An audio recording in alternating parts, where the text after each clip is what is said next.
In a surprise turn of events, the EFF's Nkululeko Dunga withdrew his nomination for the mayoral position just moments after accepting it, prompting the ANC to request a 30-minute caucus break, which was denied by the Speaker of the Council.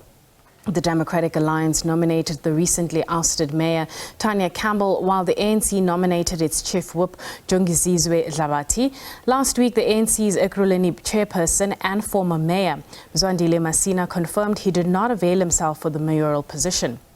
Voting for a new mayor is currently underway at an extraordinary council in Germiston. For more, we cross to our SABC News reporter, Mbalenhle Mthethwa. Mbalenhle, we spoke to you a little bit earlier on. Since our last discussion, any changes where you are? Well, certainly, Nastasia. Just a short while ago when we last spoke, we were talking about voting being underway and being in progress. Now we understand that voting has been concluded and that the counting process has started. We understand that IEC officials are downstairs counting all the votes, with some officials just overseeing the process and ensuring that the process is fair.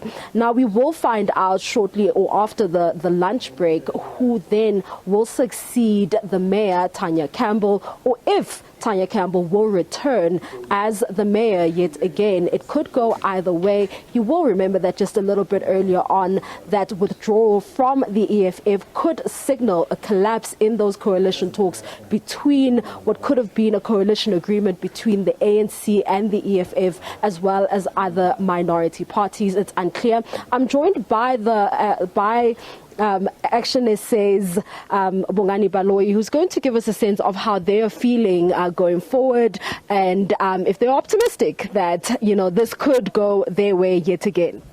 Yeah, look, we are optimistic in the result from today. Also looking at the dynamics between EFF and ANC, which has ensured that the prospect for the multi-party candidate becomes reasonable or successful, rather. So we're quite optimistic, rather, and we hope for a successful outcome.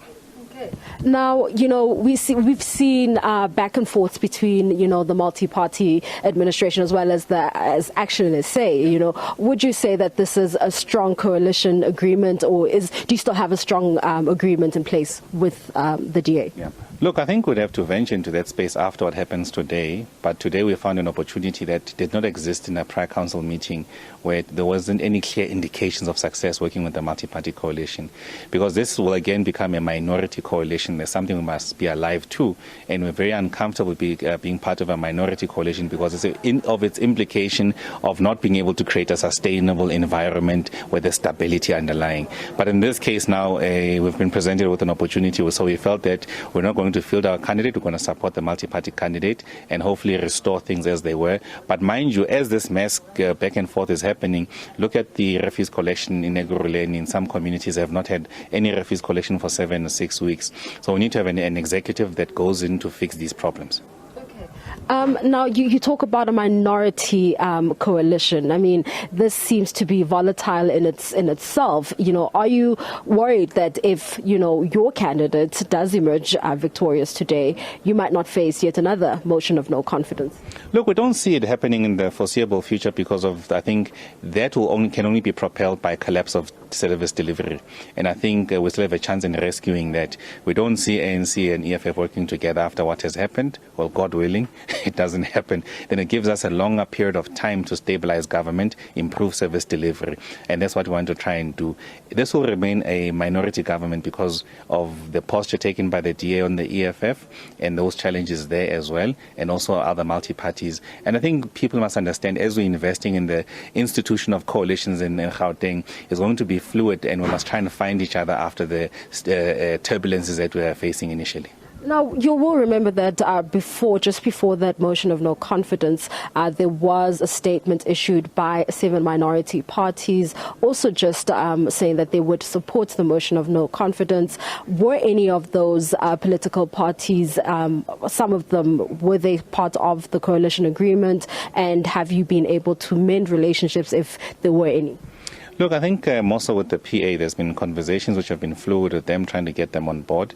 I'm not too sure how far that has gone because it was the responsibility of the National Coalition Group chairperson, and they would give us feedback. But from what I get, I think today we might just have the numbers, which is enough for us to go past the line and ensure that Tanya is re-elected as mayor again. There you have it. That is the action essays. Bongani Baloyi giving us an update saying that they are optimistic and they believe that there is a high possibility of Tanya returning as the mayor of Ekurhuleni. It's back to you in studio. Thank you so much to Mbalenhle Mthethwa.